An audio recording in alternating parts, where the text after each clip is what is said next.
Hey folks, welcome to this special edition of Roland Martin Unfiltered. Today is July 4th, 2019, and it was 167 years ago when Frederick Douglass delivered his speech in Rochester, New York on July 5th, 1852.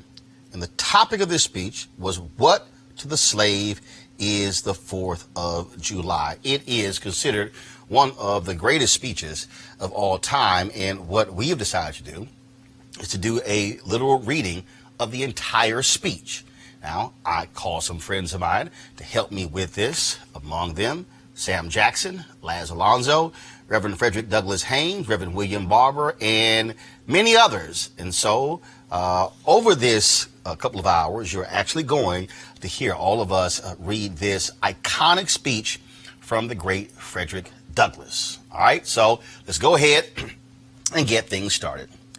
Mr. President, friends, and fellow citizens, he who could address this audience without a quailing sensation has stronger nerves than I have. I do not remember ever to have appeared as a speaker before any assembly more shrinkingly, nor with greater distrust of my ability than I do this day. A feeling has crept over me quite unfavorable to the exercise of my limited powers of speech. The task before me is one which requires much previous thought and study for its proper performance. I know that apologies of this sort are generally considered flat and unmeaning. I trust, however, that mine would not be so considered. Should I seem at ease, my appearance would much misrepresent me.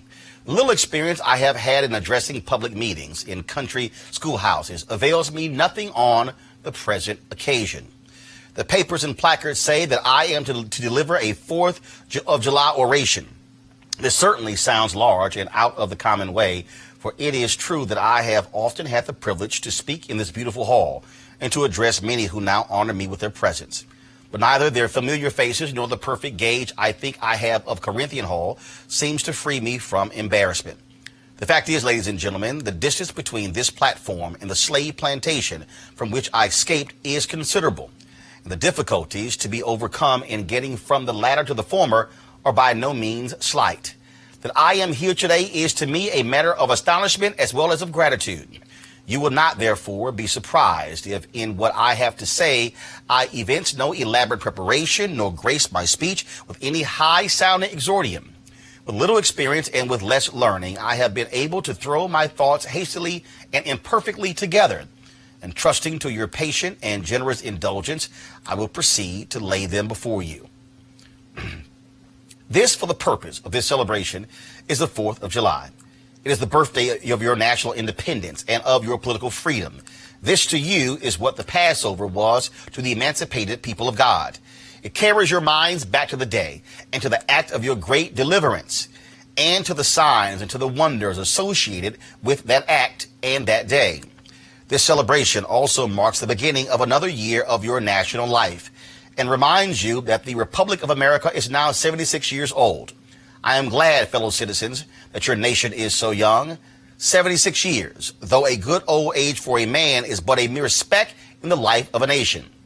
80 years and 10 is the allotted time for individual men, but nations number their years by thousands. According to this fact, you are even now only in the beginning of your national career, still lingering in the period of childhood. I repeat, I am glad this is so. There is hope in the thought, and hope is much needed under the dark clouds which lower above the horizon. The eye of the reformer is met with angry flashes, portending disastrous times, but his heart may well beat lighter at the thought that America is young, and that she is still in the impressible stage of her existence. May he not hope that high lessons of wisdom, of justice, and of truth will yet give direction to her destiny? Were the nation older, the patriot's heart might be sadder, and the reformer's brow heavier. Its future might be shrouded in gloom, and the hope of its prophets go out in sorrow. There's consolation in the thought that America is young. Great streams are not easily turned from channels worn deep in the course of ages. They may sometimes rise in quiet and stately majesty and inundate the land, refreshing and fertilizing the earth with their mysterious properties. They may also rise in wrath and fury and bear away on their angry waves, the accumulated wealth of years of toil and hardship. They, however, gradually flow back to the same old channel and flow on as serenely as ever. But while the river may not be turned aside, it may dry up and leave nothing behind but the withered branch and the unsightly rock to howl in the abyss-sweeping wind, the sad tale of departed glory. As with rivers, so with nations. Fellow citizens, I shall not presume to dwell at length on the associations that cluster about this day. The simple story of it is that 76 years ago, the people of this country were British subjects. The style and title of your sovereign people, in which you now glory, was not then born. You were under the British crown. Your fathers esteemed the English government as the home government and England as the fatherland. This home government, you know, although a considerable distance from your home, did in the exercise of its parental prerogatives impose upon its colonial children such restraints, burdens, and limitations as, in its mature judgment, it deemed wise, right, and proper. But your fathers, who had not adopted the fashionable idea of this day, of the infallibility of government and the absolute character of its acts, presumed to differ from the home government in respect to the wisdom and the justice of some of those burdens and restraints. They went so far in their excitement as to pronounce the measures of government unjust, unreasonable, and oppressive, and altogether such as ought not to be quietly submitted to. I scarcely need say, fellow citizens, that my opinion of those measures fully accords with that of your fathers. Such a declaration of agreement on my part would not be worth much to anybody. It would certainly prove nothing as to what part I might have taken had I lived during the great controversy of 1776. To say now that America was right and England wrong is exceedingly easy. Everybody can say it.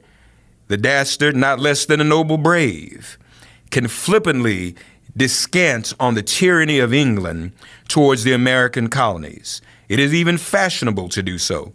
But there was a time when to pronounce against England and in favor of the cause of the colonies tried men's souls.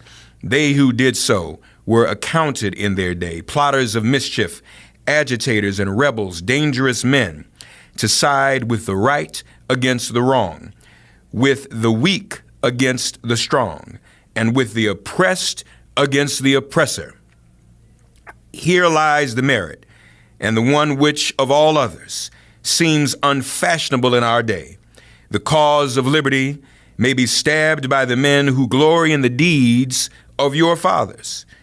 But to proceed, feeling themselves harshly and unjustly treated by the home government, your fathers, like men of honesty and men of spirit, earnestly sought redress. They petitioned and remonstrated. They did so in a decorous, respectful, and loyal manner. Their conduct was wholly unexceptionable. This, however, did not answer the purpose. They saw themselves treated with sovereign indifference, coldness, and scorn. Yet they persevered. They were not the men to look back. As the sheet anchor takes a firmer hold when the ship is tossed by the storm, so did the cause of your fathers grow stronger as it breasted the chilling blasts of kingly displeasure. The greatest and best of British statesmen admitted its justice, and the loftiest eloquence of the British Senate came to its support. But with that blindness which seems to be the unwavering characteristic of tyrants, since Pharaoh and his hosts were drowned in the Red Sea, the British government persisted in the exactions complained of. The madness of this course, we believe, is admitted now even by England, but we fear the lesson is wholly lost on our present ruler. Oppression makes a wise man mad. Your fathers were wise men, and if they did not go mad, they became restive under this treatment. They felt themselves the victims of grievous wrongs, wholly incurable in their colonial capacity. With brave men, there is always a remedy for oppression. Just here, the idea of a total separation of the colonies from the crown was born. It was a startling idea, much more so than we at this distance of time regard it. The timid and the prudent, as has been intimated, of that day were, of course, shocked and alarmed by it. Such people lived then, had lived before, and will probably ever have a place on this planet. And their course in respect to any great change, no matter how great the good to be attained or the wrong to be redressed by it, may be calculated with as much precision as can be the course of the stars. They hate all changes, but silver, gold, and copper change, of this sort of change, they are always strongly in favor. These people were called Tories in the days of your fathers, and the appellation probably conveyed the same idea that is meant by a more modern, though a somewhat less euphonious term, which we often find in our papers applied to some of our old politicians. Their opposition to the then dangerous thought was earnest and powerful, but amid all their terror and affrighted vociferations against it, the alarming and revolutionary idea moved on, and the country with it. On the 2nd of July, 1776, the old Continental Congress, to the dismay of the lovers of ease and the worshippers of property, clothed that dreadful idea with all the authority of national sanction.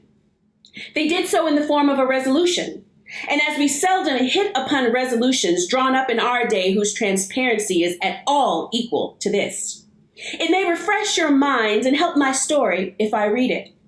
Resolved, that these united colonies are, and of right ought to be, free and independent states, that they are absolved from all allegiance to the British Crown, and that all political connection between them and the state of Great Britain is, and ought to be, dissolved. Citizens, your fathers made good that resolution. They succeeded, and today you reap the fruits of their success. The freedom gained is yours, and you, therefore, may properly celebrate this anniversary.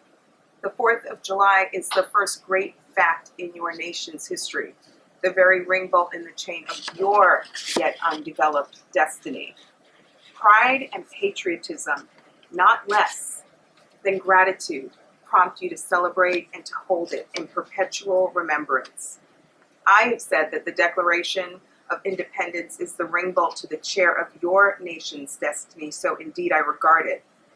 The principles contained in that instrument are saving principles. Stand by those principles. Be true to them on all occasions, in all places, against all foes, and at whatever cost. From the round top of your ship of state, dark and threatening clouds may be seen. Heavy billows, like mountains in the distance, disclose to the leeward huge forms of flinty rocks. That bolt drawn, that last chain broken, and all is lost. Cling to this day, cling to it and to its principles with the grasp of a storm-tossed mariner to a spar at midnight. The coming into being a nation in any circumstances is an interesting event. But besides general considerations, there were peculiar circumstances which make the advent of this republic an event of special attractiveness. The whole scene, as I look back to it, was simple, dignified, and sublime. The population of the country at the time stood at the insignificant number of 3 million. The country was poor in the munitions of war. The population was weak and scattered, and the country a wilderness unsubdued. There were then no means of concert and combination such as exist now. Neither steam nor lightning had been then reduced to order and discipline. From the Potomac to the Delaware was a journey of many days. Under these and innumerable other disadvantages, your fathers declared for liberty and independence and triumphed. Fellow citizens, I am not wanting in respect for the fathers of this republic. The signers of the Declaration of Independence were brave men. They were great men, too, great enough to give fame to a great age. It does not often happen to a nation to raise at one time such a number of truly great men. The point from which I am compelled to view them is not certainly the most favorable. Yet I cannot contemplate their great deeds with less than admiration. They were statesmen, patriots, and heroes. And for the good they did and the principles they contended for, I will unite with you to honor their memory. They love their country better than their own private interests. And though this is not the highest form of human excellence, all will concede that it is a rare virtue, and that when it is exhibited, it ought to be command respect. He who will intelligently lay down his life for his country is a man whom it is not in human nature to despise. Your fathers staked their lives, their fortunes, and their sacred honor on the cause of their country. In their admiration of liberty, they lost sight of all other interest. They were peace men, but they preferred revolution to peaceful submission to bondage. They were quiet men, but they did not shrink from agitating against oppression. They showed forbearance, but that they knew its limits. They believed in order, but not in the order of tyranny. With them, nothing was settled that was not right. With them, justice, liberty, and humanity were final, not slavery and oppression. You may well cherish the memory of such men.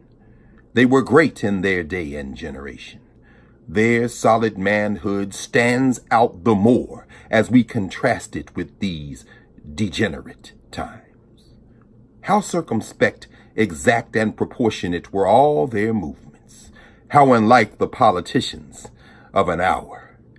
Their statesmanship looked beyond the passing moment and stretched away in strength into the distant future. They seized upon eternal principles and set a glorious example in their defense. Mark them.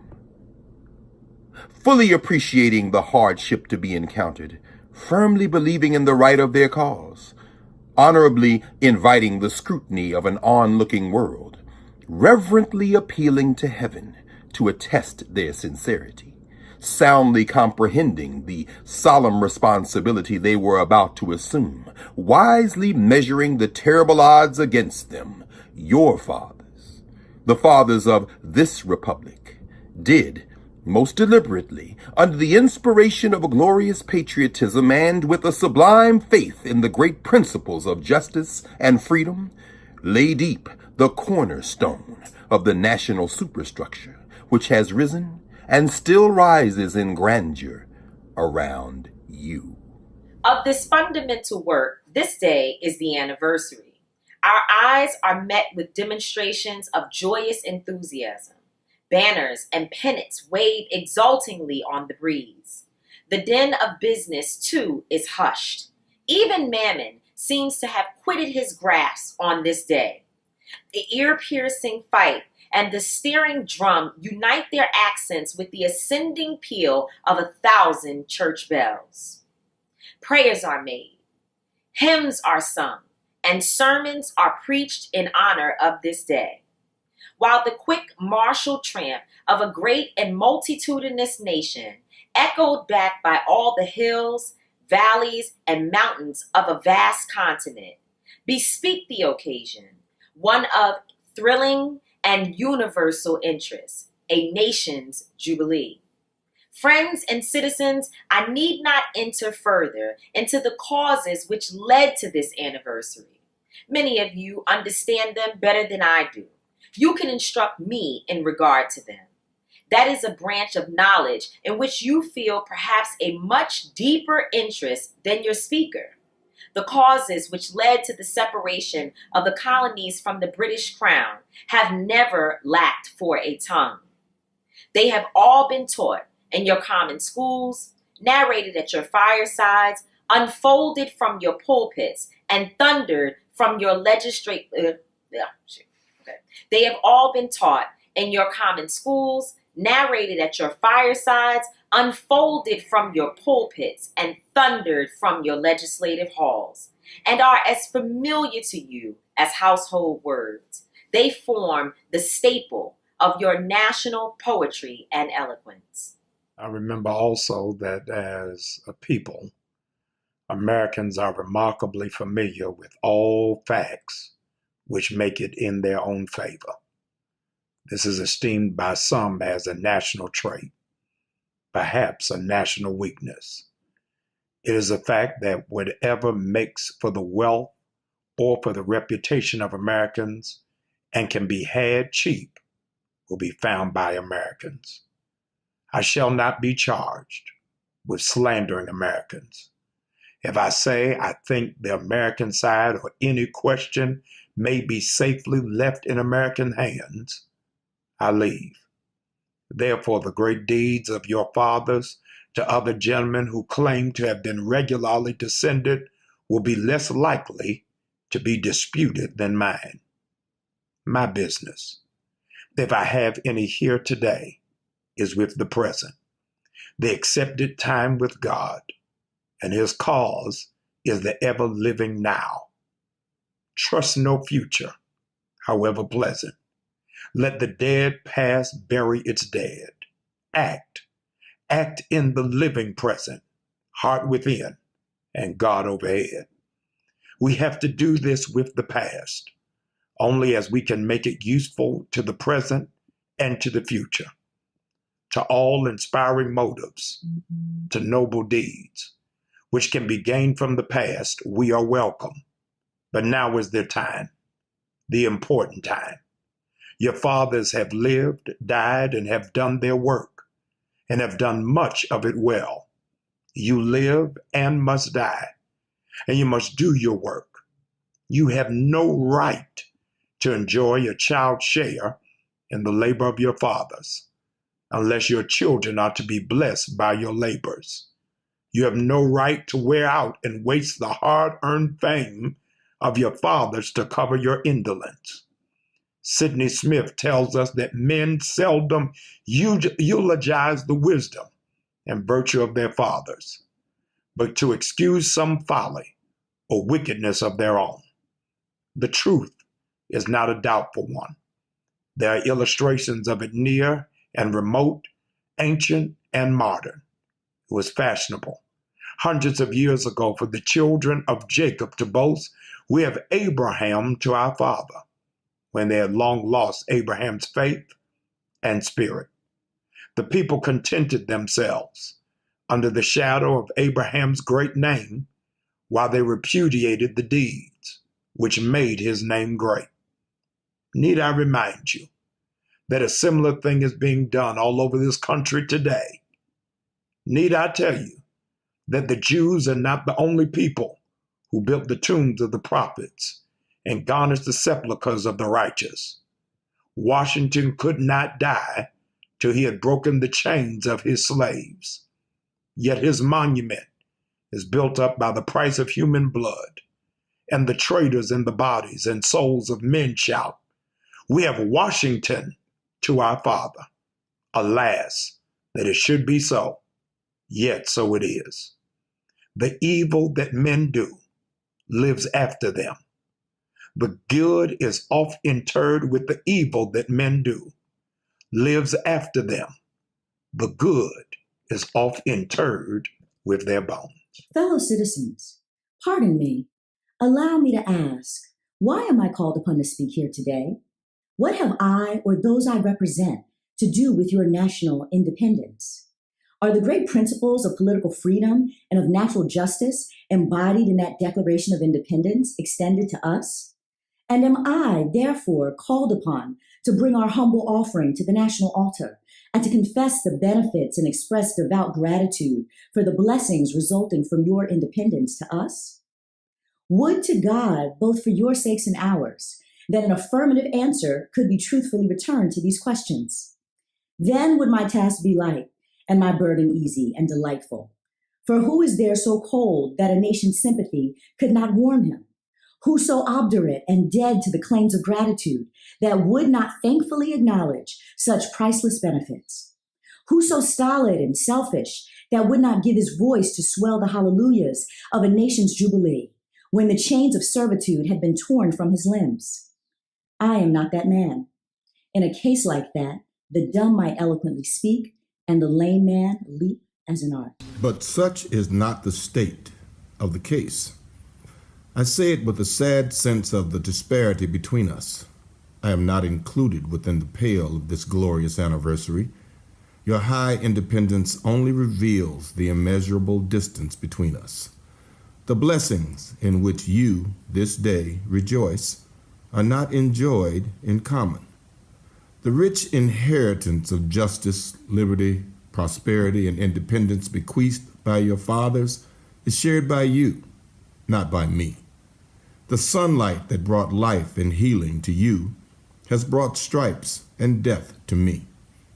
This 4th of July is yours, not mine. You may rejoice. I must mourn. To drag a man in fetters into the grand illuminated temple of liberty and call upon him to join you in joyous anthems were inhuman mockery and sacrilegious irony. Do you mean, citizens, to mock me by asking me to speak today? If so, there is a parallel to your conduct, and let me warn you that it is dangerous to copy the example of a nation whose crimes, lowering up to heaven, were thrown down by the breath of the Almighty, burying the nation in irrecoverable ruin. I can, today, take up the plaintive lament of appealed and woe-smitten people. By the rivers of Babylon, there we sat down. Yea, we wept when we remembered Zion. We hanged our harps upon the willows in the midst thereof, for there they that carried us away captive required of us a song, and they who wasted us required of us mirth, saying, Sing us one of the songs of Zion. How can we sing the Lord's song in a strange land? If I forget thee, O Jerusalem, let my right hand forget her cunning. If I do not remember thee, let my tongue cleave to the roof of my mouth. Fellow citizens, above your national tumultuous joy, I hear the mournful wail of millions. Chains heavy and grievous yesterday are today rendered intolerable by the jubilee shouts that reach them. If I forget, if I do not faithfully remember those bleeding children of sorrow this day, may my right hand forget her cunning, and may my tongue cleave to the roof of my mouth. To forget them, to pass lightly over their wrongs, and to chime in with popular theme would be treason most scandalous and shocking, and would make me reproach before God and the world. My subject, fellow citizens, is American slavery. I shall see this day and its popular characteristics from the slave's point of view. Standing there, identified with the American bondsman, making his wrongs mine, I do not hesitate to declare with all my soul that the character and conduct of this nation never looked blacker to me than on the 4th of July. Whether we turn to the declarations of past or to the professions of the present, the conduct of the nation seems equally hideous and revolting. America is false to the past, false to the present, and solemnly binds herself to the false to the future. Standing with God and the crushed and bleeding slave, on this occasion I will, in the name of humanity which is outraged, in the name of liberty which is fettered, in the name of the Constitution and the Bible which are disregarded and trampled upon, dare to call into question and to denounce with all emphasis I can command everything that serves to perpetuate slavery, the great sin and shame of America. I will not equivocate. I will not excuse. I will use the severest language I can command.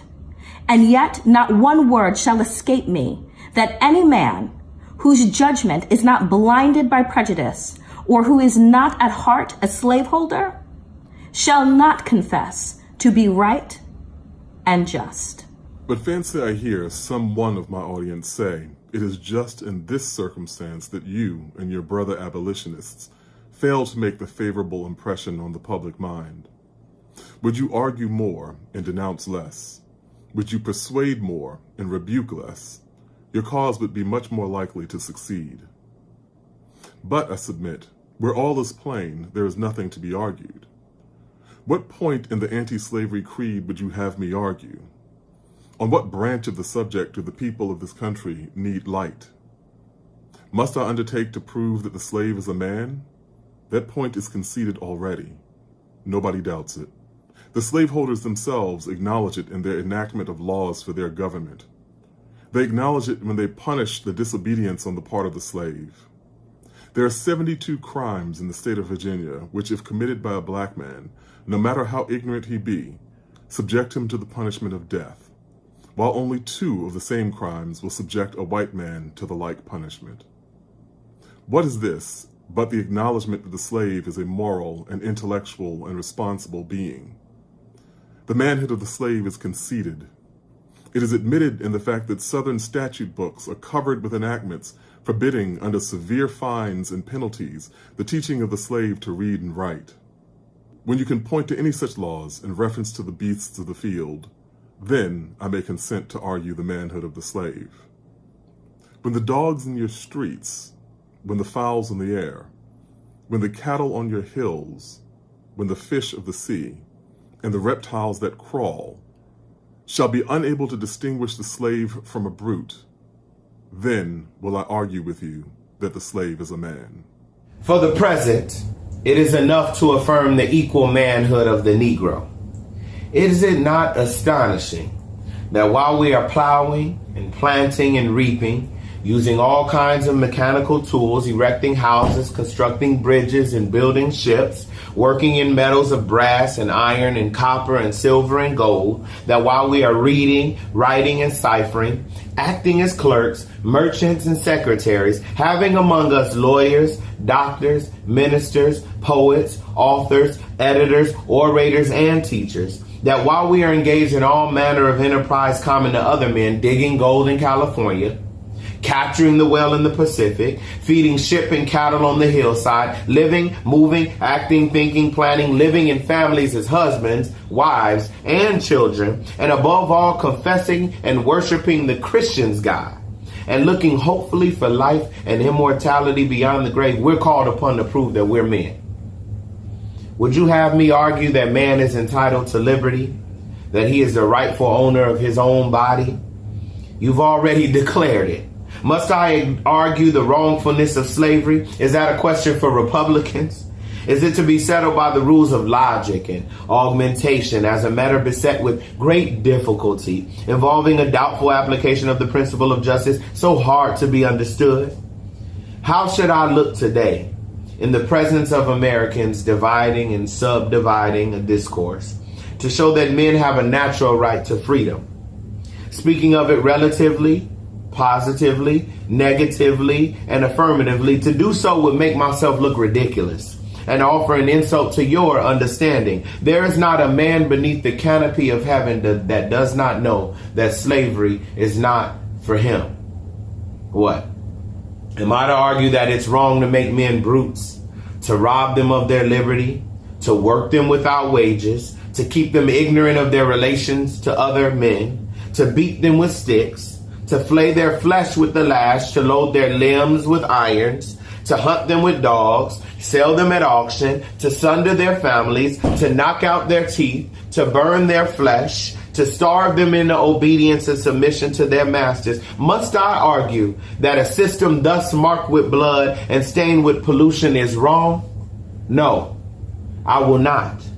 I have better employments for my time and strength than such arguments would imply. What then remains to be argued? Is it that slavery is not divine? That God did not establish it? That our doctors of divinity are mistaken?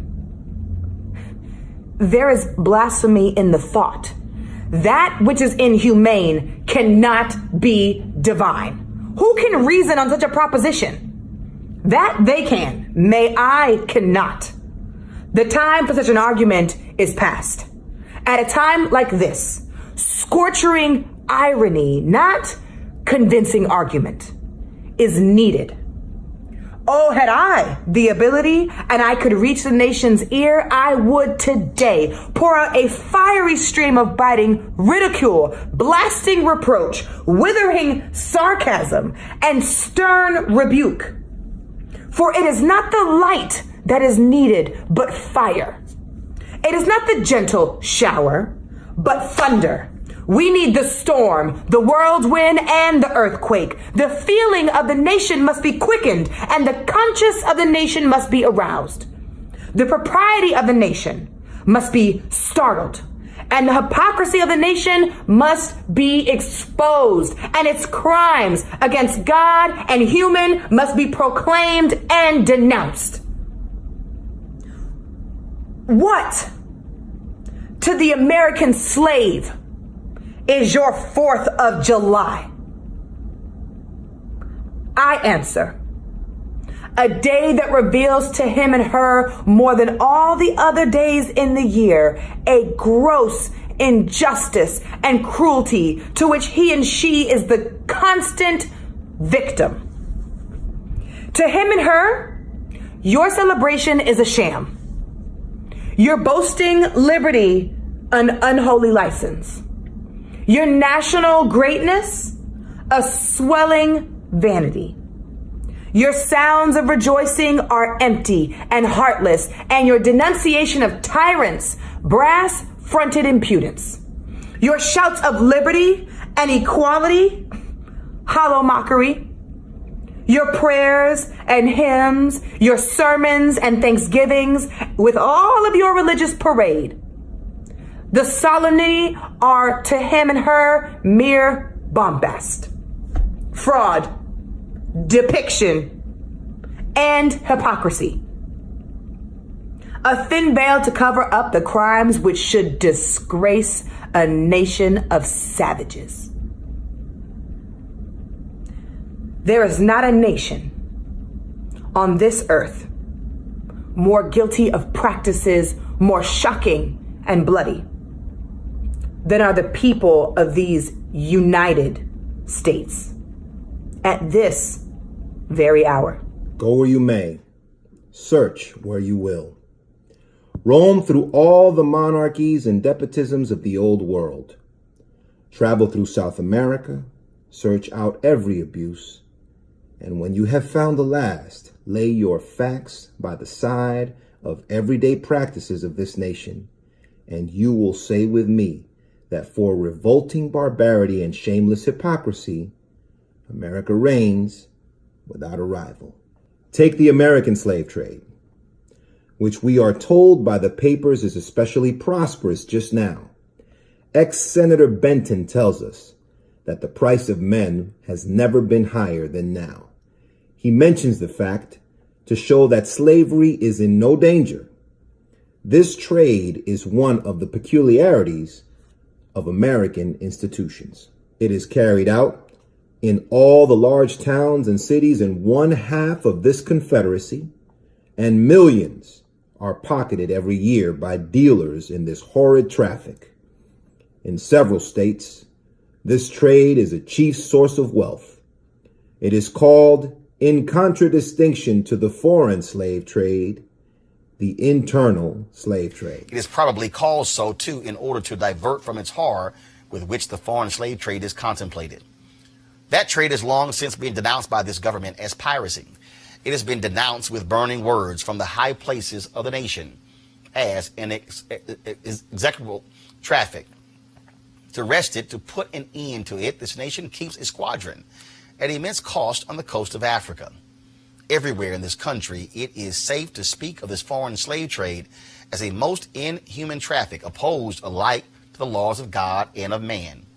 The duty to extirpate and destroy it is admitted even by our doctors of divinity. In order to put an end to it, some of these last have consented that their colored brethren, nominally free, should leave this country and establish themselves on the western coast of Africa. It is, however, a notable fact that while so much execration is poured out by Americans upon those engaged in the foreign slave trade, the men engaged in the slave trade between the states pass without condemnation, and their business is deemed honorable. Behold the practical operation of this internal slave trade, the American slave trade, sustained by American politics and American religion. Here you will see men and women reared like swine for the market. You know what is a swine drover? I will show you a man drover. They inhabit all of our southern states. They perambulate the country, and crowd the highways of the nation with droves of human stock. You will see one of these human flesh jobbers armed with pistol, whip, and bowie knife, driving a company of 100 men, women, and children from the Potomac to the slave market at New Orleans.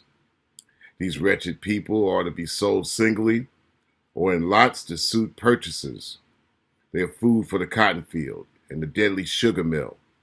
Mark the sad procession as it moves warily along, and the inhuman wretch who drives them.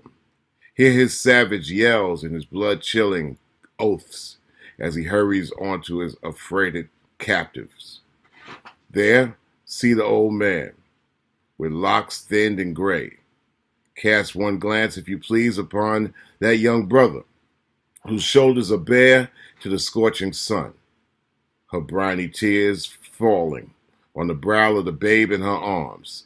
See, too, that girl of 13 weeping, yes, weeping, as she thinks of her mother from whom she's been torn. The drove moves tardily. Heat and sorrow have nearly consumed their strength. Suddenly you hear a quick snap, like the discharge of a rifle. The feathers clank, and the chain rattles simultaneously. Your ears are saluted with a scream that seems to have torn its way to the center of your soul. That crack you heard was the sound of a slave whip. The scream you heard was from the woman you saw with the babe. Her speed had faltered under the weight of her child and her chains. That gash on her shoulder tells her to move on. Follow the drove to New Orleans. Attend the auction. See men examined like horses. See the forms of women rudely and brutally exposed to the shocking gaze of American slave buyers. See this drove sold and separated forever. And never forget the deep, sad sobs that arose from that scattered multitude. Tell me, citizens, where, under the sun, you could witness a spectacle more fiendish and shocking. Yet, this is but a glance at the American slave trade as it exists at this moment in the ruling part of the United States. I was born amid such sights and scenes. To me, the American slave trade was a terrible reality. When a child, my soul was often pierced with its horrors. I lived in Philpott Street, Fells Point, Baltimore, and have watched from the wharfs the slave ships in the basin, anchored from the shore with their cargoes of human flesh, waiting for favorable winds to waft them down the Chesapeake. There was at that time a grand slave mart kept at the head of Pratt Street by Austin Wood Falk. His agents were sent into every town and county in Maryland announcing their arrival through the papers and on flaming handbills headed "Cash for Negroes." These men were generally well-dressed men and very captivating in their manners, ever ready to drink, to treat, and to gamble.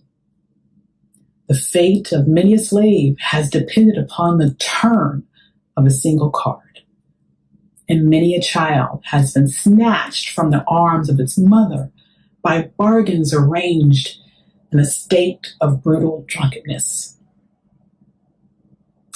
The fleshmongers gather up their victims by the dozens and drive them chained to the General Depot at Baltimore. When a sufficient number have been collected here, a ship is chartered for the purpose of conveying the forlorn crew to Mobile or to New Orleans. From the slave prison to the ship, they are usually driven in the darkness of night, for since the anti-slavery agitation, a certain caution is observed. In the deep, still darkness of midnight, I have been often aroused by the dead, heavy footsteps and the piteous cries of the chain gangs that passed our door. The anguish of my boyish heart was intense, and I was often consoled when speaking to my mistress in the morning to hear her say that the custom was very wicked, and that she hated to hear the rattle of the chains and the heart-rending cries. I was glad to find one who sympathized with me in my horror. Fellow citizens, this murderous traffic is today an active operation in this boasted republic. In the solitude of my spirit, I see clouds of dust raised on the highways of the South. I see the bleeding footsteps. I hear the doleful wail of fettered humanity on the way to the slave markets, where the victims are to be sold like horses, sheep, and swine, knocked off to the highest bidder. There I see the tenderest of ties ruthlessly broken to gratify the lust, caprice, and reciprocity of the buyers and sellers of men. My soul sickens at the sight. Are these the graves that slumber in? But a still more inhuman, disgraceful, and scandalous state of things remains to be presented. By an act of the American Congress, not yet 2 years old, slavery has been nationalized in its most horrible and revolting form. By that act, Mason and Dixon's line has been obliterated. New York has become as Virginia, and the power to hold, hunt, and sell men and women and children as slaves remains no longer a mere state institution, but is now an institution of the whole United States. The power is coextensive with the Star-Spangled Banner and American Christianity.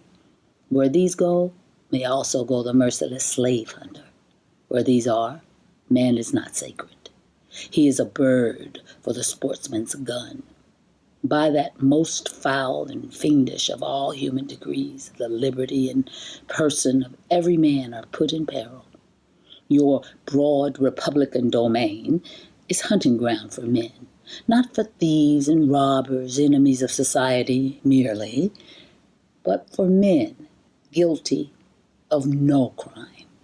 Your lawmakers have commanded all good citizens to engage in this hellish sport. Your president, your secretary of state, our lords, nobles, and ecclesiastics enforce as a duty you owe to your free and glorious country and to your God that you do this accursed thing. Not fewer than 40 Americans have within the past 2 years been hunted down and without a moment's warning hurried away in chains and consigned to slavery in excruciating torture. Some of these had wives and children dependent upon them for bread, but of this no account was made. The right of the hunter to his prey stands superior to the right of marriage and to all rights in this republic, the rights of God included. For black men, there are neither law, justice, humanity, nor religion. The Fugitive Slave Law makes mercy to them a crime and bribes the judge who tries them. An American judge gets $10 for every victim he consigns to slavery and $5 when he fails to do so. The oath of any two villains is sufficient under this hell-bent enactment to send the most pious and exemplary black man into the remorseless jaws of slavery. His own testimony is nothing. He can bring no witnesses for himself. The minister of American justice is bound by the law to hear but one side, and that side is the side of the oppressor. Let this damning fact be perpetually told. Let it be thundered around the world that in tyrant-killing, king-hating, people-loving, democratic, Christian America, the seats of justice are filled with judges who hold their offices under an open and palpable bribe and are bound in deciding in the case of a man's liberty. Hear only his accusers. In glaring violation of justice, in shameless disregard of the forms of administering law, in cunning arrangement to entrap the defenseless, and in diabolical intent, this fugitive slave law stands alone in the annals of tyrannical legislation.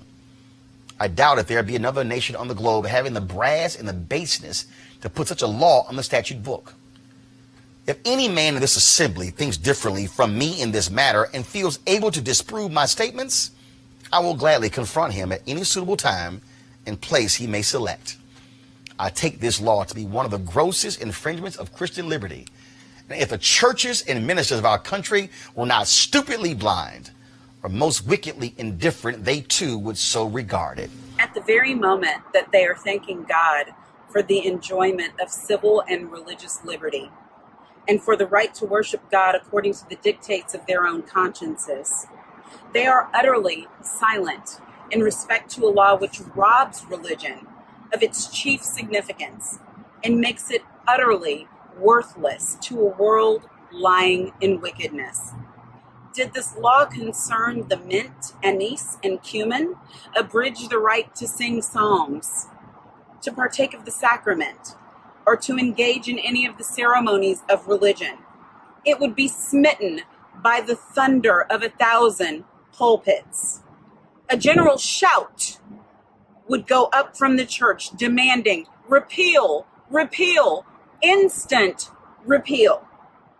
And it would go hard with that politician who presumed to solicit the votes of the people without inscribing this motto on his banner. Further, if this demand were not complied with, another Scotland would be added to the history of religious liberty, and the stern old Covenanters would be thrown into the shade. A John Knox would be seen at every church door and heard from every pulpit, and Fillmore would have no more quarter than was shown by Knox to the beautiful but treacherous Queen Mary of Scotland. The fact that the church of our country, with fractional exceptions, does not esteem the Fugitive Slave Law as a declaration of war against religious liberty implies that the church regards religion simply as a form of worship, an empty ceremony, and not a vital principle requiring active benevolence, justice, love, and goodwill towards man. It esteems sacrifice above mercy, psalm singing above right doing, solemn meetings above practical righteousness, a worship that can be conducted by persons who refuse to give shelter to the houseless, to give bread to the hungry, clothing to the naked, and who enjoin obedience to a law forbidding these acts of mercy is a curse, not a blessing, to mankind.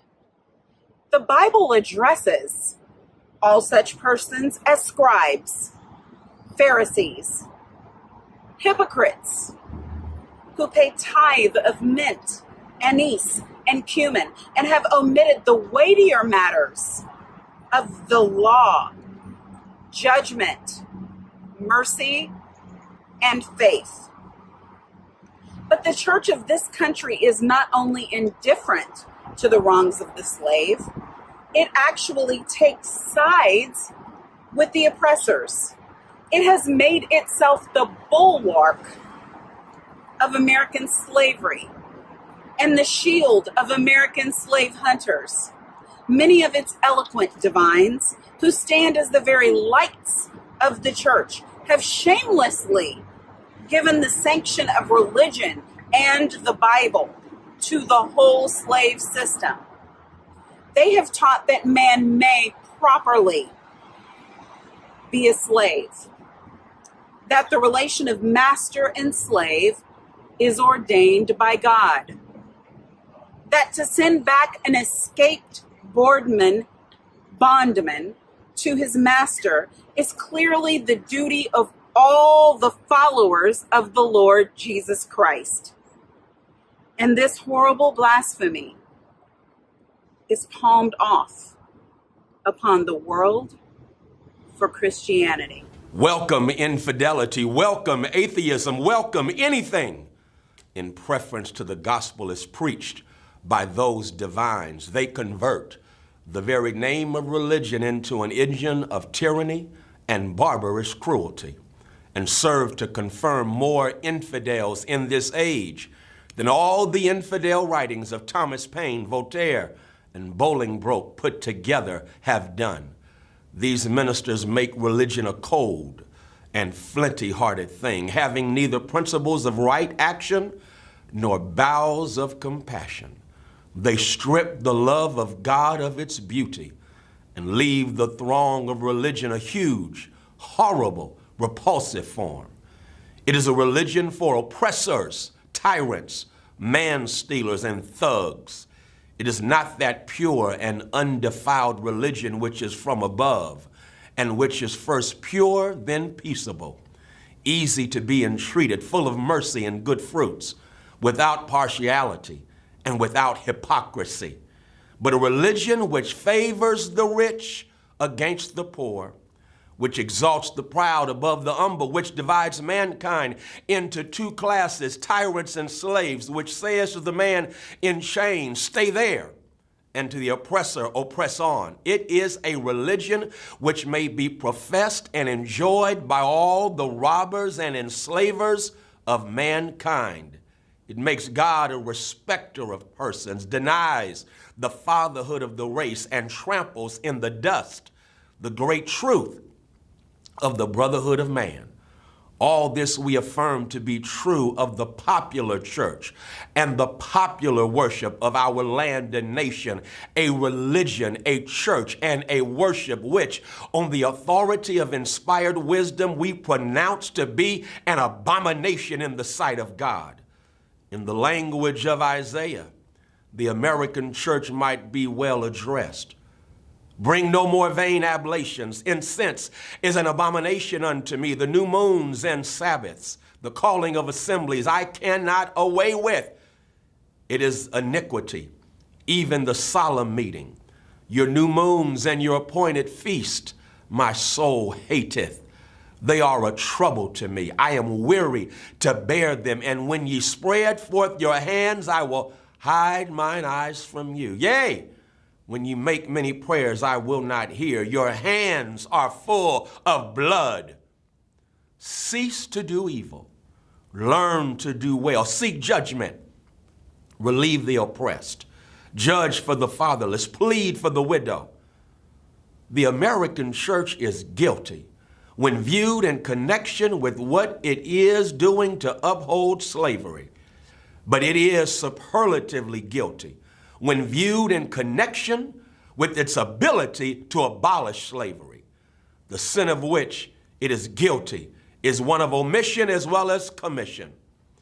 Albert Barnes but uttered what the common sense of every man at all observant of the actual state of the case will receive as truth, when he declared that there is no power out of the church that could sustain slavery an hour if it were not sustained in it. Let the religious press, the pulpit, the Sunday school, the conference meeting, the great ecclesiastical, missionary, Bible, and tract associations of the land array their immense powers against slavery and slaveholding, and the whole system of crime and blood would be scattered to the winds. And that they do not do this involves them in the most awful responsibility of which the mind can conceive. In prosecuting the anti-slavery enterprise, we have been asked to spare the church, to spare the ministry. But how, we ask, could such a thing be done? We are met on the threshold of our efforts for the redemption of the slave by the church and ministry of the country, in battle arrayed against us, and we are compelled to fight or flee. From what quarter, I beg to know, has proceeded a fire so deadly upon our ranks during the last 2 years as from the northern pulpit? As the champions of oppressors, the chosen men of American theology have appeared, men honored for their so-called piety and their real learning.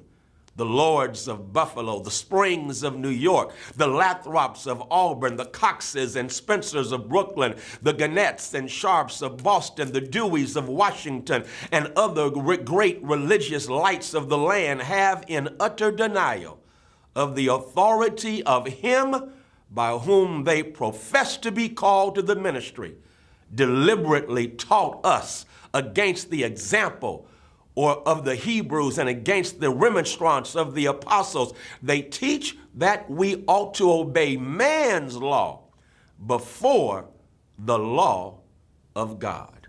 My spirit wearies of such blasphemy, and how such men can be supported as the standing types and representatives of Jesus Christ.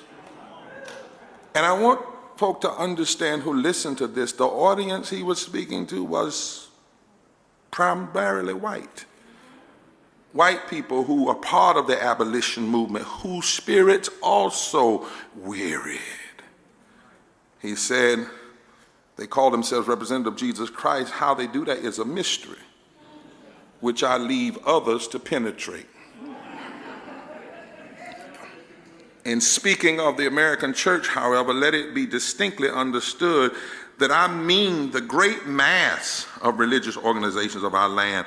There are exceptions, and I thank God that there are. Noble men may be found scattered all over these northern states, of whom Henry Ward Beecher of Brooklyn and Samuel J. May of Syracuse and my esteemed friend, the Reverend R.R. Raymond on the platform are shining examples. And let me say further that upon these men lies the duty to inspire our ranks with high religious faith and zeal and to cheer us on in the great mission of the slave's redemption from his chains. But one is struck with the difference between the attitude of the American church toward the anti-slavery movement and that occupied by the church, and that occupied by the churches in England toward a similar movement in that country. There, the church, true to its mission of ameliorating, alleviating, and improving the condition of mankind, came forward promptly, bound up the wounds of the West Indian slave and restored him to his liberty. There, the question of emancipation was a high religious question. It was demanded in the name of humanity and according to the laws of the living God. The Sharps, the Clarkstons, the Wilberforces, the Buxtons, the Burchells, the Nibbs were alike famous for their piety and their philanthropy. The anti-slavery movement there was not an anti-church movement, for the reason that the church took its full share in prosecuting that movement, and the anti-slavery movement in this country will cease to be an anti-church movement when the church of this country shall assume a favorable instead of a hostile position toward the movement.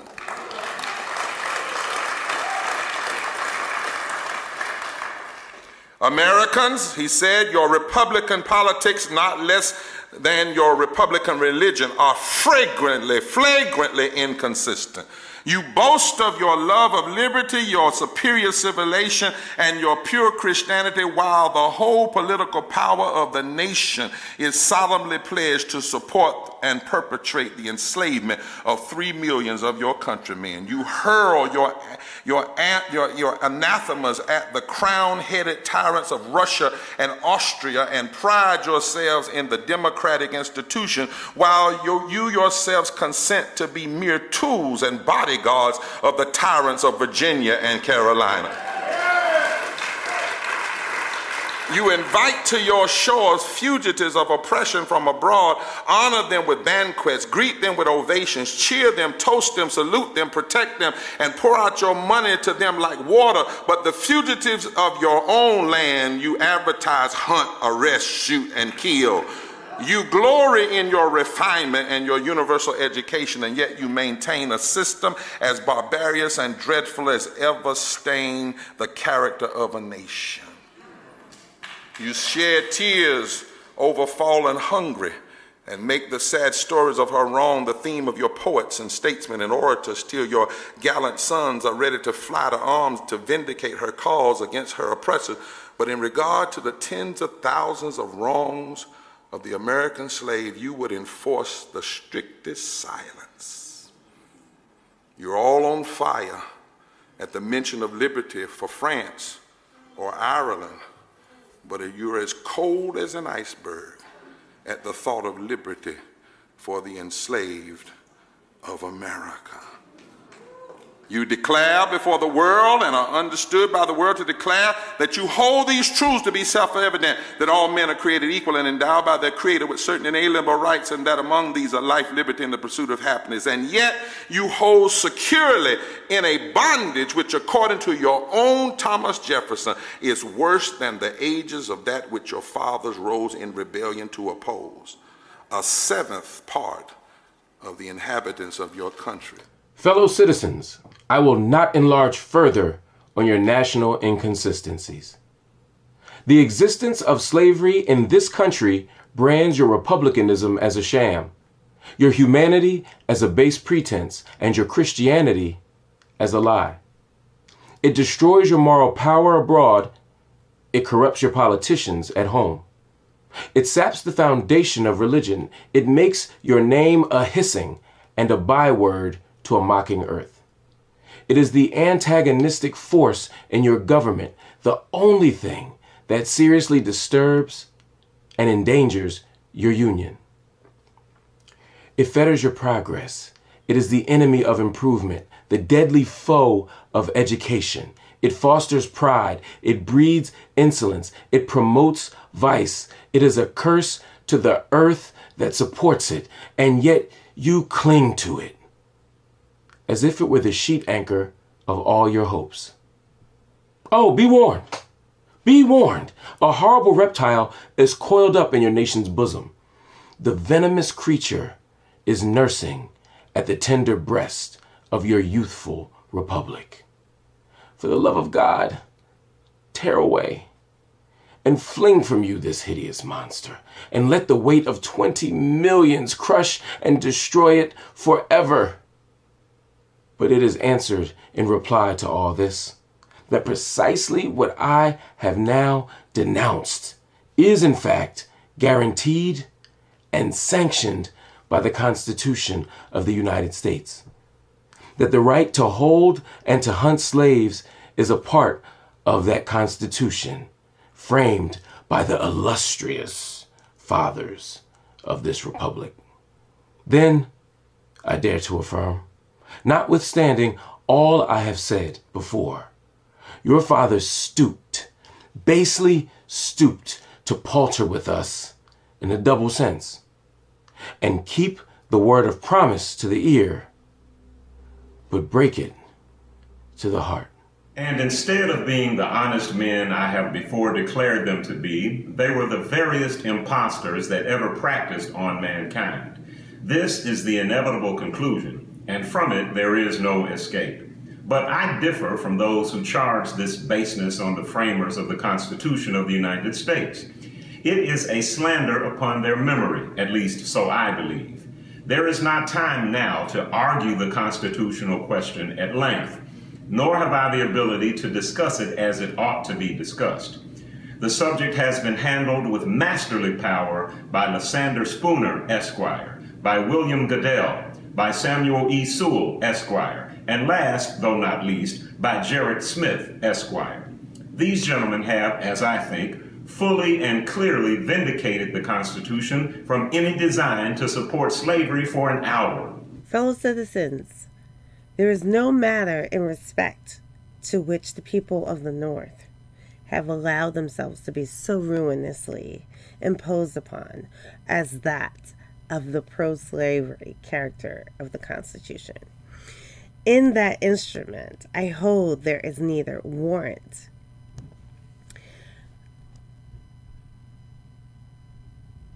license nor sanction of the hateful thing, but interpreted as gateway, or is it in the temple? It is neither.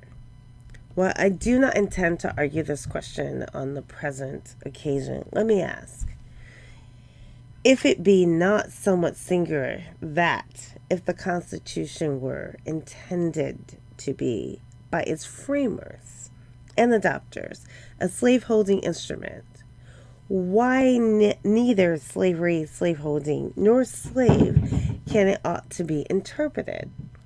The Constitution is a glorious liberty document. Read its preamble consider its purposes. Is slavery among them? We're asking. Is it at the anywhere be found in it? What would be thought of an instrument drawn up, legally drawn up, for the purpose of entitling the city of Rochester to a tract of land in which no mention of land was made? Now, there are certain rules of interpretation for the proper understanding of all legal instruments.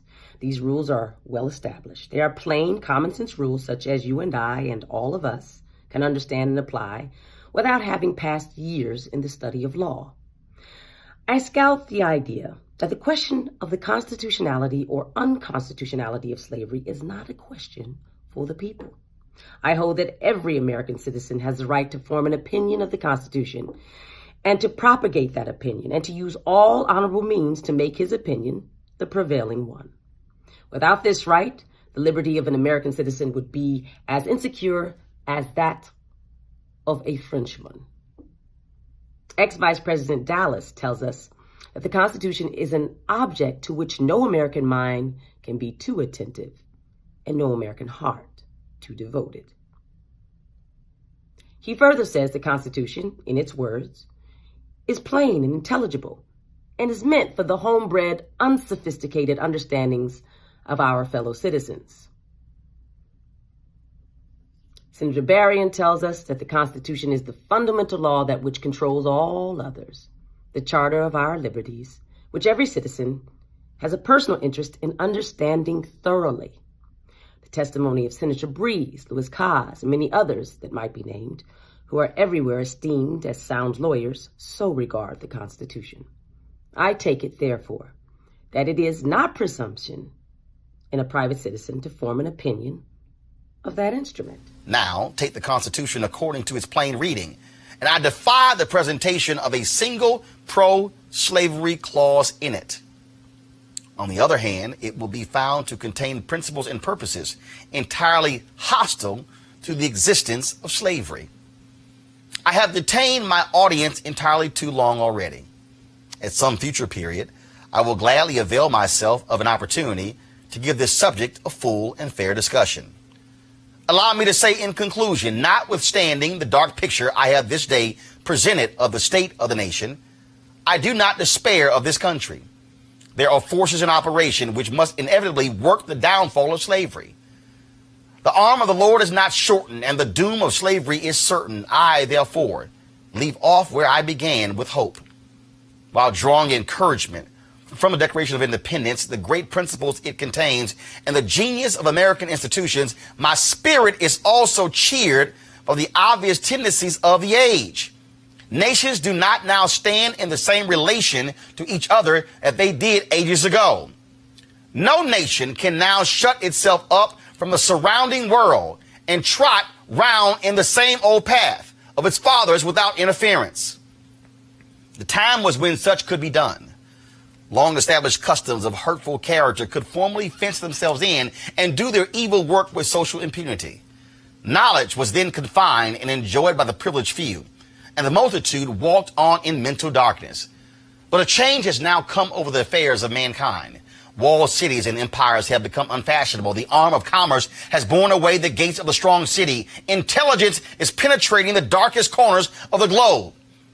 It makes its pathway over and under the sea as well as on the earth. Wind, steam, and lightning are its chartered agents.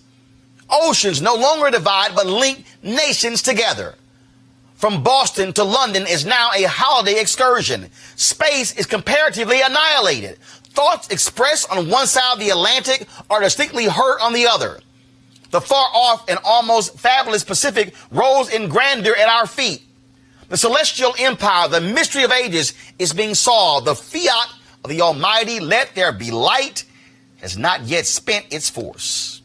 No abuse, no outrage, whether in taste, sport, or avarice, can now hide itself from the all-pervading light.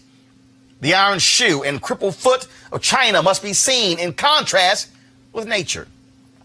Africa must rise and put on her yet unwoven garment. Ethiopia shall stretch out her hand unto God. And the fervent aspirations of William Lord Garrison I say, and let every heart join in saying it. God speed the year of Jubilee, the wide world o'er, when from their galling chains set free. The oppressed shall vilely bend the knee and wear the yoke of tyranny like brutes no more.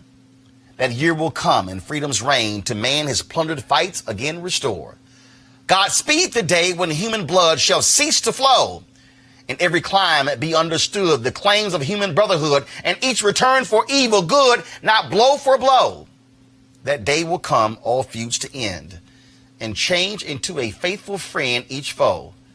God speed the hour, the glorious hour, when none on earth shall exercise a lordly power, nor in a tyrant's presence cower, but to all manhood's stature tower by equal birth. That hour will come to each to all, and from his prison house the thrall go forth. Until that year, day, hour arrive, with head and heart and hand I'll strive to break the rod and rend the gyve, the spoiler of his prey deprived. So witness heaven, and never from my chosen post, whate'er the peril or the cost, be driven.